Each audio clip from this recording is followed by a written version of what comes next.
Hola amantes de la vida, son las 3:03 de la tarde. Estábamos esperando que la doctora Marta Micol estuviese preparada para comenzar con este directo y ya nos ha avisado de que está por ahí entrando al Insta. Así que aquí estamos para daros a vosotros lo mejor de nosotras. Y mientras estamos haciendo y fortaleciendo, hablando de voluntad de este perfil para hacer esta entrevista y posteriormente, a medida que vaya cogiendo fuerza hablando de voluntades anticipadas, pues igualmente empezaremos a hacer los directos desde allí. Marta, muchísimas gracias por aceptar la invitación. Hola. Es un placer tenerte de nuevo por mi mundo, por el mundo de las voluntades anticipadas. Gracias. Gracias. Muchas gracias, Marta. Bueno, le voy a comentar a la audiencia por qué te hemos invitado. Marta, yo he tenido la suerte de conocer a Marta ligándonos a través del festival Dando Vida a la Muerte, pero algo que nos conectó es el interés por favorecer, por informar, por divulgar el tema del documento de voluntades anticipadas. Y como es la piedra angular de mi vida personal y profesional, la he invitado porque me sorprendió algo que os voy a comentar, y es que Marta es médico de atención primaria y en esta zona, en la región de Murcia, no me había encontrado todavía a ningún médico de atención primaria que estuviese interesado profunda y sinceramente en este tema. Y Marta no solo está interesada, sino que hace charlas con respecto al documento de voluntades anticipadas. Por eso quiero que le pongáis cara y que la tengáis como un referente, porque realmente para mí ya lo es. Marta, muchísimas gracias. Y bueno, la pregunta es, ¿quién es Marta? ¿Dónde estás? ¿Dónde trabajas? ¿Dónde te pueden ubicar? ¿Y por qué el interés por el documento de voluntades anticipadas si tú en realidad, voy a decir solo entre comillas, estás en atención primaria? Bueno, pues yo soy Marta, trabajo en el Centro de Salud de Calatrava. Un segundito, a ver si voy a quitar yo mi micrófono y hablas tú, ¿vale? Que estamos teniendo ese inconveniente. Adelante. Soy Marta, trabajo en el Centro de Salud de Calasparra, en el noroeste de la región de Murcia. Y bueno, pues el documento de voluntades anticipadas me interesa porque, como tú ya sabes, pues me formé en cuidados paliativos y es un tema pues que me apasiona y aunque no es explícitamente de los cuidados paliativos esto, que debería de estar más generalizado, es verdad que pues como que en ese ámbito puede haber más sensibilidad en ese tema, ¿no? Pero es verdad que es un poco desconocido, incluso para mí cuando empecé a preparar la charla, y que quizá el interés se ha hecho más grande a raíz de que algún paciente haya preguntado sobre cómo hacerlo, ¿no? Y claro, te preguntan cómo hacerlo y tú dices, pues déjame que lo mire porque no lo sé, o sé que la teoría, pero la práctica no, ¿no? Entonces, a raíz también de experiencias con pacientes, pues ha sido que ha crecido más el interés, ¿no? En él. Marta, es que yo todavía aquí no me encuentro con médicos con los que tengo trato que me digan, es que ha venido alguien a preguntarme por ellos. Incluso en uno de los centros de salud cercanos a la zona donde me encuentro, cuando fui a preguntar por el documento, me dijeron en recepción, mira, yo llevo 15 años aquí y en 15 años solo una persona me ha preguntado y porque era un médico que quería saber cómo llevábamos el tema en el centro de salud, pero no ha habido ninguna persona particular que haya preguntado por ello y tampoco había ningún tipo de gestión de parte del centro de salud para acercar el documento a la población en general. Porque tú también has mencionado algo, tú estás especializada en cuidados paliativos, has hecho tu estudio de cuidados paliativos.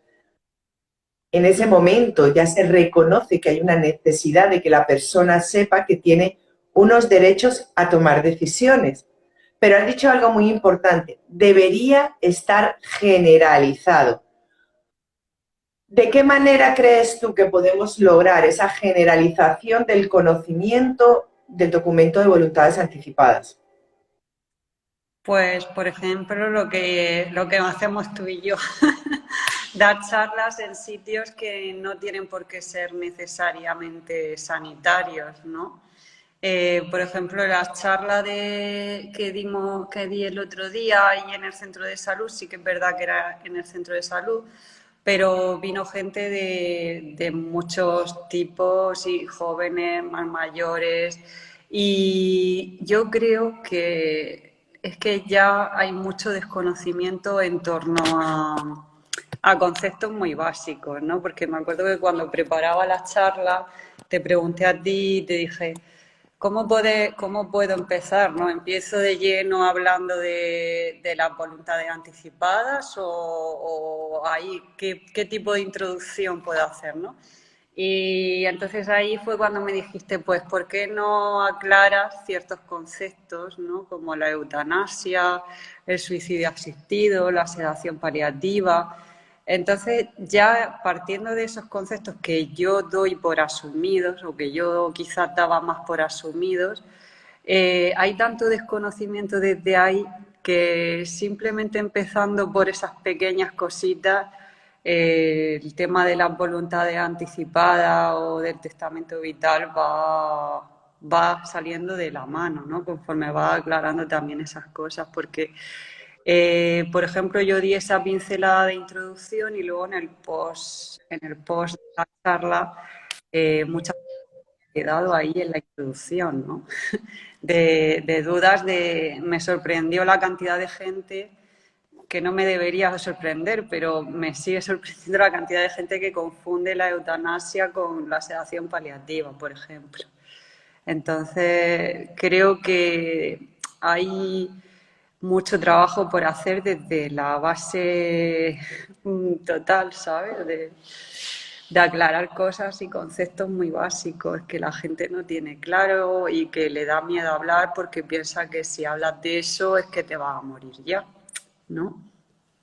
Entonces, pues...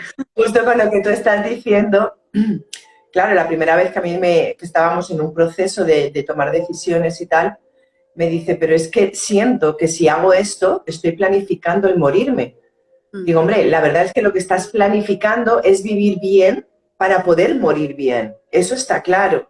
Lo que pasa es que cuando tú hablas de algo y hablas mucho, como nos sucede a ti y a mí, terminamos especializándonos en ese algo. No terminamos adelantando que suceda.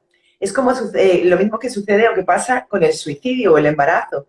Hablas cada vez más y más y más y más para prevenir que suceda, no para que se dé en mayor medida, para que la gente tenga herramientas, tenga recursos de gestión y, por lo tanto, no tenga que verse abocado al suicidio o a un embarazo no deseado. Pues hablando de la muerte, definitivamente no la vamos a adelantar, pero sí es un evento inevitable, por el que vamos a pasar todos en algún momento. Y si tenemos esa oportunidad de tomar decisiones, ¿para qué se las vamos a dejar al azar o a un familiar que de pronto no tenga ni idea qué hacer por nosotros? Hay otra cosa muy bonita en todo lo que tú estás comentando, y como aquí hablamos de sorpresas, y es, tenía la teoría pero no la práctica. En algún momento dentro de la carrera, cuando tú empiezas a estudiar o al final, o dentro de cuidados paliativos, se aborda el tema del documento de voluntades anticipadas y algo más.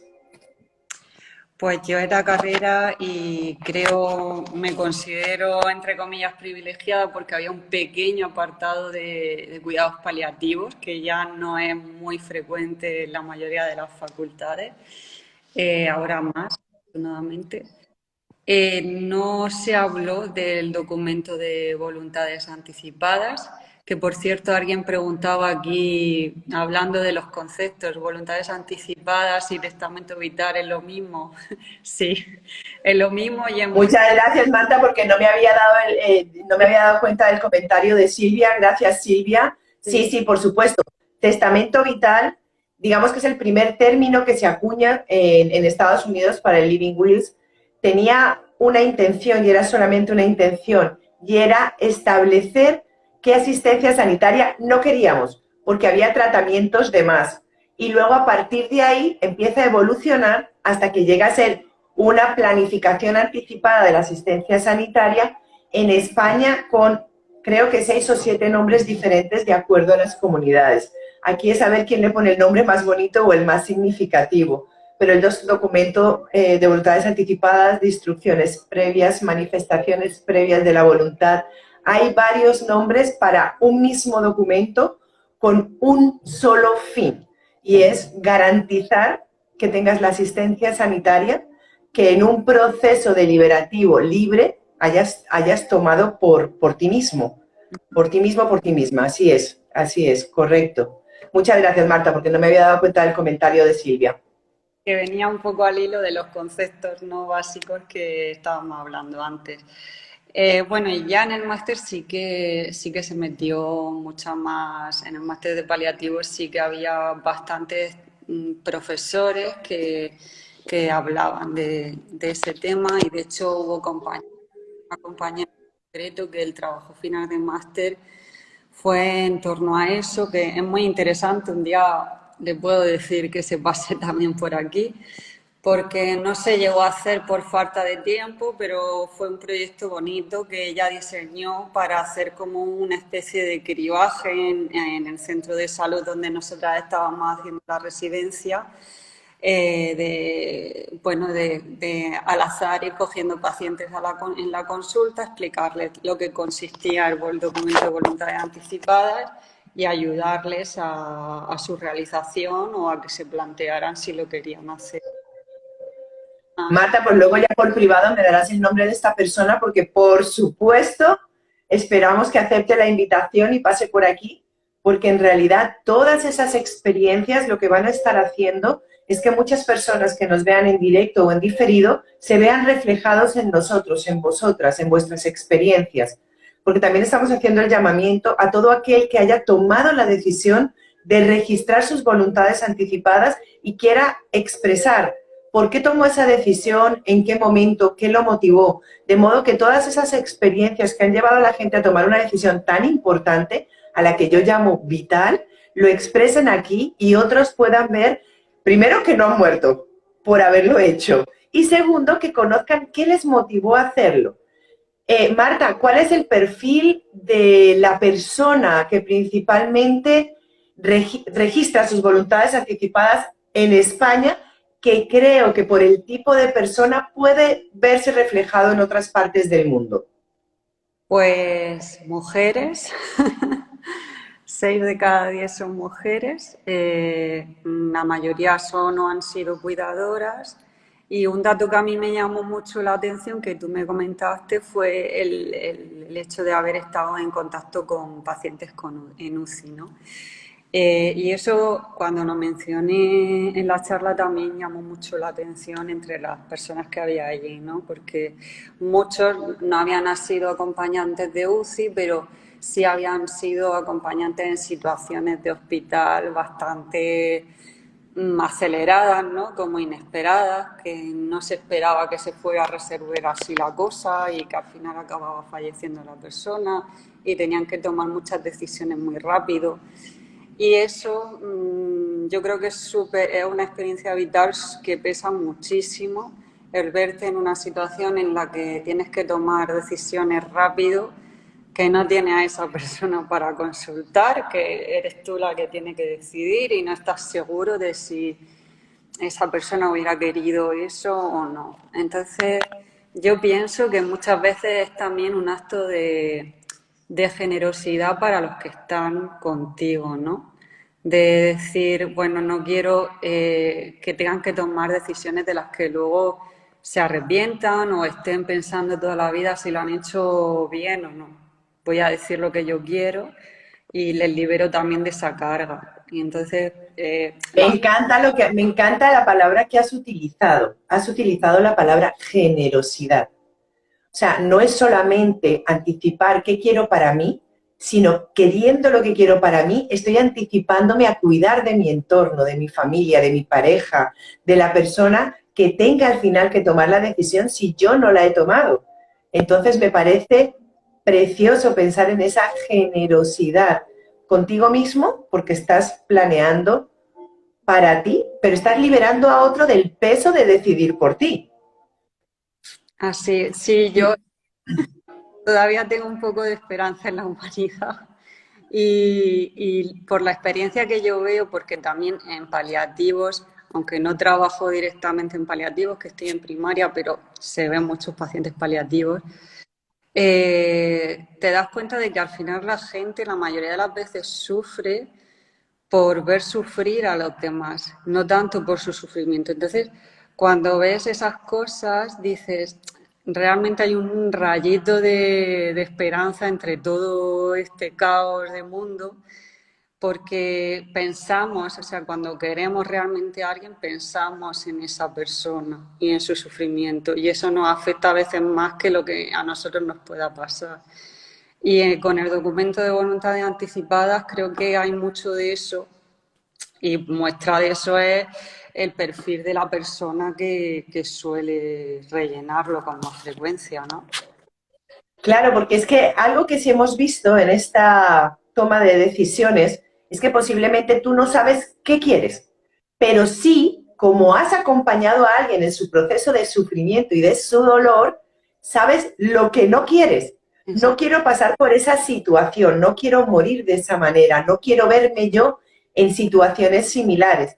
Entonces, cuando se hace esa planificación anticipada, estamos a través de los profesionales, de personas como tú o como yo, que estamos difundiendo y facilitando ese registro, el que la gente tenga la información suficiente para poder, con su propia experiencia, que no tengan que pasar por lo mismo. Pero evidentemente, si no has tenido la experiencia de tener que cuidar a otra persona, también hay maneras de que tú te puedas ver en situaciones hipotéticas que pueden suceder, como estabas mencionando tú, cosas que son fortuitas, un accidente, no sé, tantas situaciones que se pueden presentar y que te pueden cambiar la vida en un instante y al mismo tiempo que te cambian la vida a ti, se la cambias a todo tu entorno. Marta, una pregunta. Es que es una pregunta que va un poquito alejada de lo que es la medicina científica para meternos en lo que es el ser. Y según yo tengo entendido, de acuerdo a mis estudios, la persona que está muriendo sabe que está muriendo. Pero las personas que acompañan al moribundo les da miedo hablar de la muerte con la persona que está muriendo. Entonces, el que está muriendo porque no quiere afectar a sus seres queridos que se quedan y los seres queridos porque no quieren afectar más a la persona que está muriendo. ¿Tú has tenido alguna experiencia en la cual eso se haya roto, se hayan unido y por fin el que esté muriendo muere en paz y la familia comienza un duelo más dulce, más sereno, porque se han ayudado mutuamente al uno a morir y al otro a quedarse? Sí, eso es, bueno, lo que se llama la conspiración del silencio, ¿no? Todo el mundo lo sabe todo, pero nadie dice nada.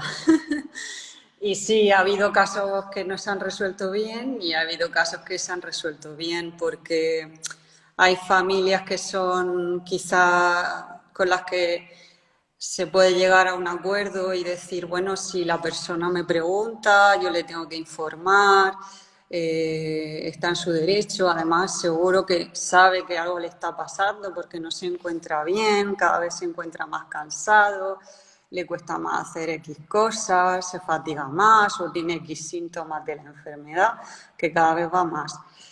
Y cuando normalmente te sientas con la familia y le explicas estas cosas, se puede iniciar un diálogo más fácil con la persona enferma, ¿no? Luego con la persona enferma suele ser, entre comillas, más sencillo por lo que tú dices, porque la mayoría saben que algo está pasando, que no es normal, que estén así, que hay algo malo, ¿no?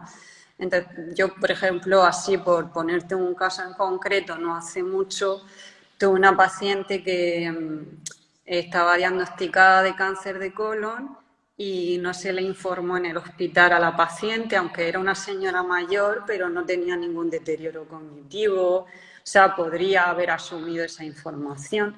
Se le informó a la familia y la familia en principio tampoco quiso en ese momento informarla a ella, no sabía cómo se lo iba a tomar. Bueno, supongo que había poca insistencia también por parte de, por un lado de los sanitarios de, bueno, de informarla y por otro lado el bloqueo de la familia de, bueno, si no se entera tampoco pasa nada, ¿no? Pero luego cuando la señora llegó a casa y se seguía encontrando más, pues claro, la señora hacía preguntas y la familia no se encontraba capacitada para informar a la paciente, que por otro lado es totalmente comprensible porque no es su trabajo informar a la paciente.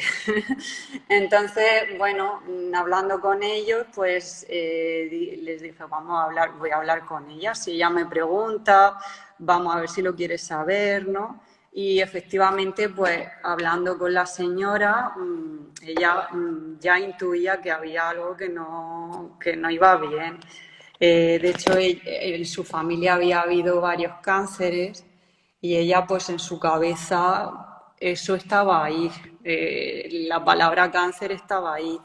Y cuando se confirmó o sea, cuando ya le dije que sí, que así era, y fue surgiendo la conversación poco a poco, la señora se sintió mucho más aliviada y dijo, bueno, pues yo me imaginaba que esto era así, voy a planear mi testamento, que me quedaban cosas por hacer del testamento, fue el notario a casa, quiero decir, tuvo tiempo para arreglar las cosas como ella quería, cosa que si no se hubiera confirmado lo que en su cabeza estaba rondando, pues a lo mejor tampoco lo hubiera hecho, ¿sabes?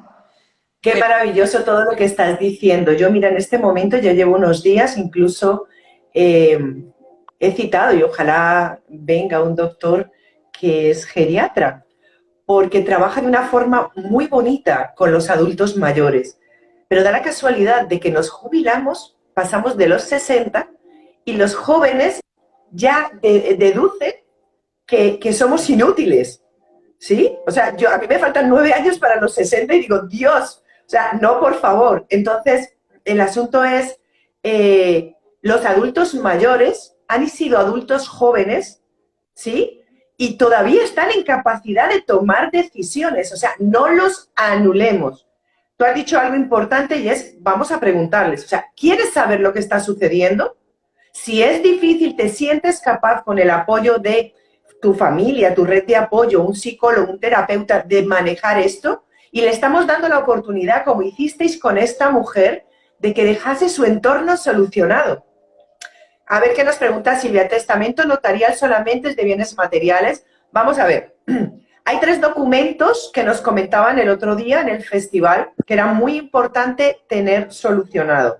Y es un poder general a nombre de alguien que nos pueda representar en vida, que nos pueda representar en el momento en que nosotros estemos incapacitados, no necesariamente mentalmente, que también, sino que tengamos impedimentos de ir al banco, al médico, a reclamar cosas legales que un poder notarial general puede avalar a otra persona que actúe por nosotros.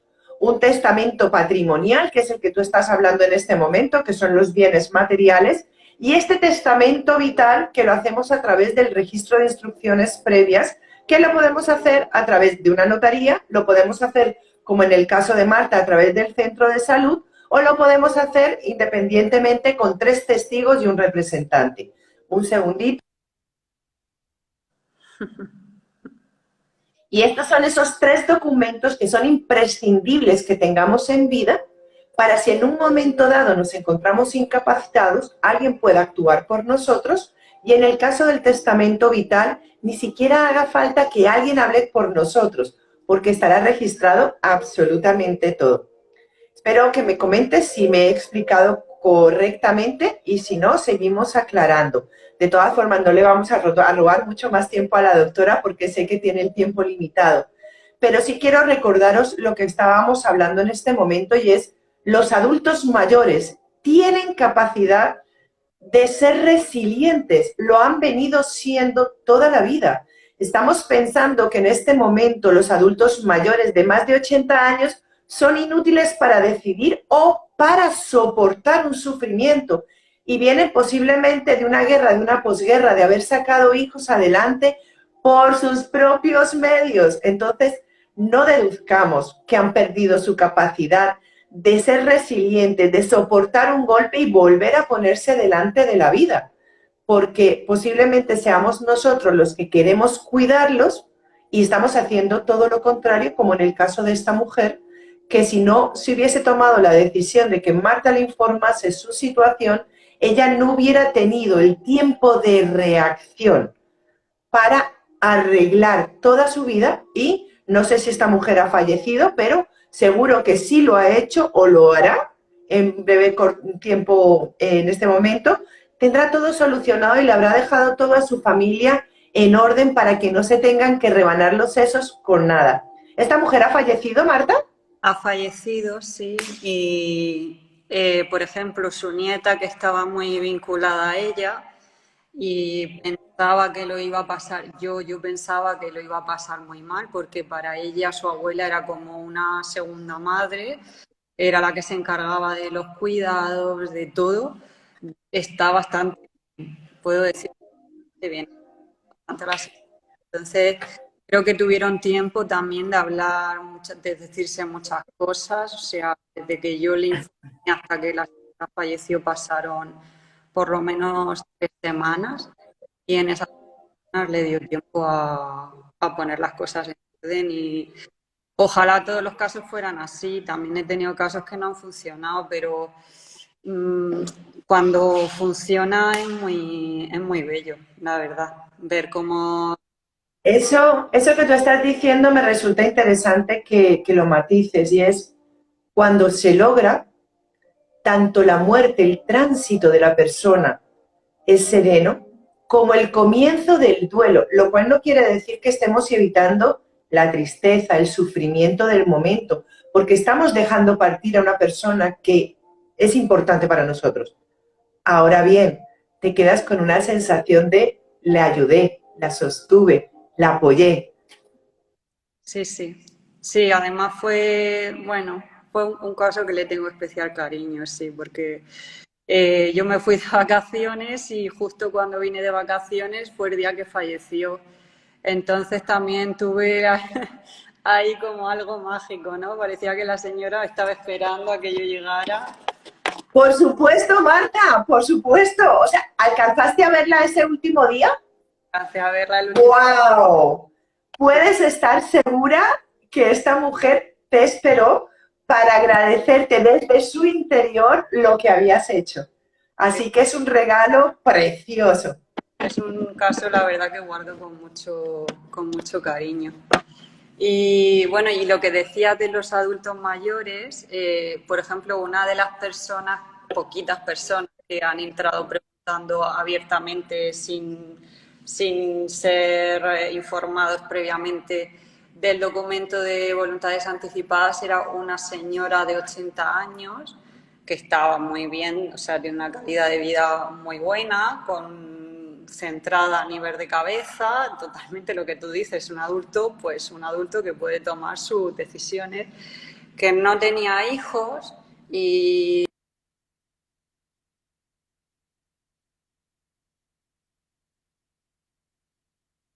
tuvieran que tomar decisiones. Entonces, se había planteado y ya había oído, no sé si por la radio o por algún medio de comunicación, sobre este documento, y vino a preguntar pues sobre cómo se hacía, ¿no? Dudas sobre cómo hacerlo y en qué consistía.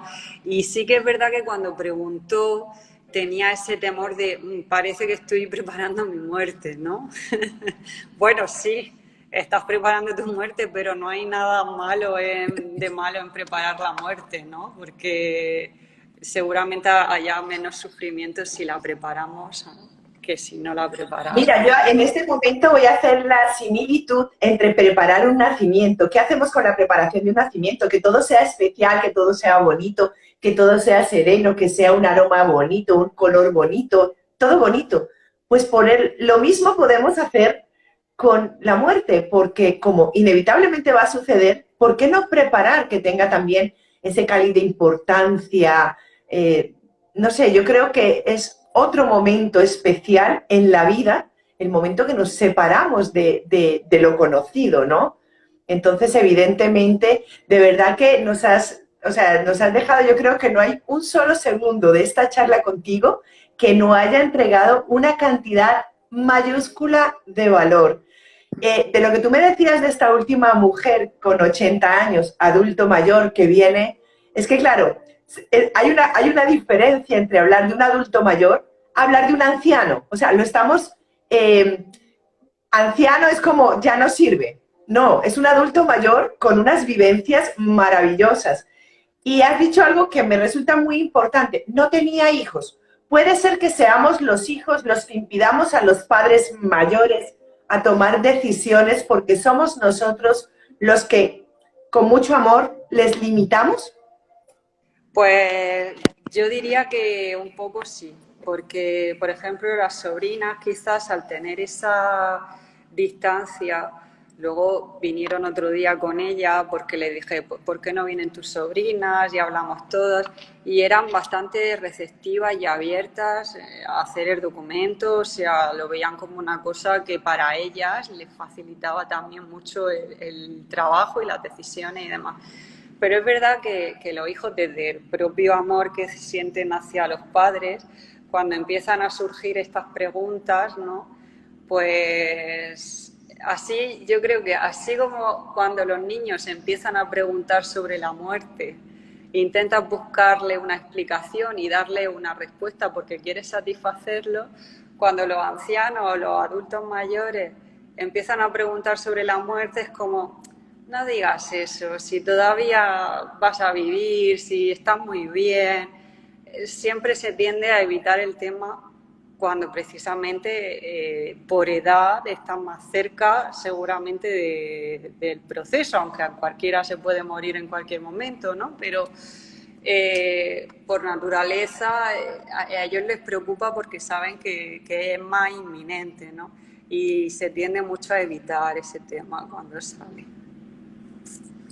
Pues justamente vamos a empezar a hablarle seriamente a los adultos mayores para que se sientan empoderados de tomar sus decisiones, de que sean ellos los que abran el espacio con sus familias y les digan, hablemos de mi muerte, porque si es la que sigue, quiero que se dé en estas circunstancias, porque realmente creo que ellos están más preparados exactamente por lo que tú has mencionado. Sienten que por ley natural, esa ley que nos hemos inventado los humanos, están más cerca de la muerte que los jóvenes. Entonces, como están más cerca, ellos sí están preparados. Somos nosotros los que les limitamos en esa oportunidad de enlazar nuestros corazones hablando de temas complicados. Pero yo creo que como hizo esta persona con esta mujer que tenía cáncer de colon, yo creo que llega un momento en que hablar de estos temas difíciles previene el malestar posterior, el dolor, el sufrimiento violento. Y eso hace que nos unamos mucho más. Si fueron 10 semanas en las que se acariciaron, se quisieron, hablaron abiertamente, definitivamente la vida tiene otro color, otro aroma, otro sabor. Y justamente ellos, yo creo que el que está muriendo, como nos están comentando en este momento, el que va a morir no tiene miedo al tránsito. El que se queda tiene el miedo al tránsito del otro y por eso no abordan el tema. Marta, de verdad que es una delicia hablar contigo. Me encantaría que todos los médicos de atención primaria de España pasasen por este espacio y primero se encuentren con esta entrevista para que se sientan reflejados en ti y en esa labor tan maravillosa que pueden llevar a cabo desde sus centros de trabajo. Además, Marta con la doctora Jaimata Aguirre tienen un grupo de duelo, lo cual quiere decir que no les basta con estar buscando el bienestar de la gente como médicos de atención primaria, sino que después de sus horarios laborales escarban tiempo para generar bienestar a las personas que han tenido que acompañar o que están transitando su propio duelo. ¿Cuándo os reunís con el grupo de duelo, Marta, para que las personas que nos están viendo, nos vean más adelante, puedan contactar con vosotras? Pues queremos empezar con el grupo nuevo a finales de este mes. Yo creo que ya está prácticamente casi cerrado porque hay 11 pacientes apuntados ¡Wow! y creo que ya es un grupo grande para trabajar. Tendremos algunos más porque siempre hay alguien que se descuelga, es normal porque a veces empiezas a trabajar y te das cuenta de que a lo mejor no estás preparado todavía para abordar y es totalmente normal, o sea, no pasa nada. Pero vamos, que podríamos decir que está prácticamente completo y listo para empezar, o sea que... Dejaremos aquí también el perfil de Sembrando Vida para que las personas puedan haceros las preguntas que consideren oportunas y cuando volváis a abrir el grupo que tengan ya su nombre en su lista de espera y como dices tú, si alguien se descuelga, que puedan hacer parte de vosotras de esa vida y esa vida de vosotras. Marta, muchísimas gracias. Ha sido precioso tenerte hoy en Hablando de Voluntades Anticipadas y esperamos y deseamos que mucha gente se vea reflejado en todo lo que nos has dicho y tomen la decisión de pasar por esa planificación anticipada de asistencia sanitaria y de registrar su documento de voluntades anticipadas. Muchísimas gracias. Gracias a ti, Ruth. Espero que la gente se anime. Estoy contigo. Claro que sí. Ya me dijo una mujer que fue a la charla, ya tengo a mi representante, ya sé quién va a ser. Bien.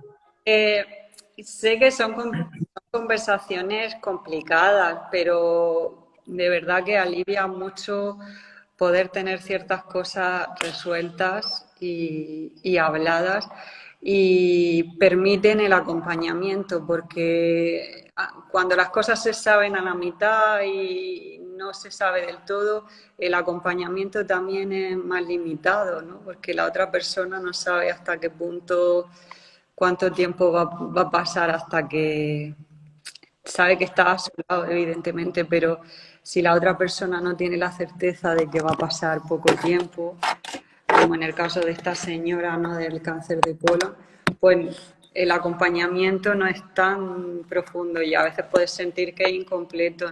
Yo lo digo porque también parte del interés en las voluntades anticipadas surge a raíz del grupo de duelo que tú lo has dicho, que tú ya que lo has mencionado, pues muchas personas que van al grupo de duelo es porque no se han tenido esas conversaciones antes y las cosas pues cuesta resolverlas y de aceptarlas de otra manera. Entonces, pues, en fin. Y el sentirse escuchados, acogidos y un poco abrazados en esa sensación hace que la gente se vaya más suave, más relajada, más sabiendo que hay un espacio para ellos.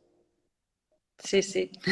Pues seguimos hablando de voluntades anticipadas, Marta. Vamos a seguir con nuestras charlas, dándole valor a la gente para que se sienta empoderado, empoderadas todas, para tomar estas decisiones complicadas, ojalá con nuestra ayuda, y cada vez se registren más documentos de voluntades anticipadas. Muchísimas gracias. Adiós. Hasta pronto. Chao.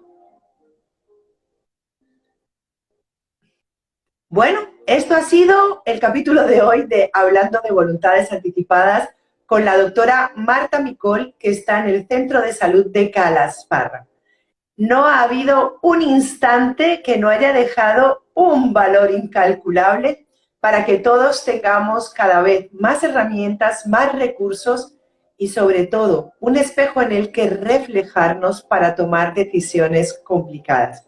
Esas decisiones que si se toman a tiempo van a permitir que la persona que tenga que transitar lo haga en paz y su entorno, su familia, sus seres queridos puedan hacer un duelo más bonito, más sereno, recibiendo ese legado de generosidad que nos hablaba Marta después de haberse ido. Muchísimas gracias y nos vemos el viernes 11 con DMD Colombia. Anuncio a Colombia que la dignidad en el morir en Colombia está representada y el viernes será Mónica Giraldo quien nos hable sobre cómo funciona el sistema de registro de voluntades anticipadas y el proceso de morir dignamente. Os espero el viernes en Hablando de Voluntades Anticipadas. Hasta el viernes. Gracias.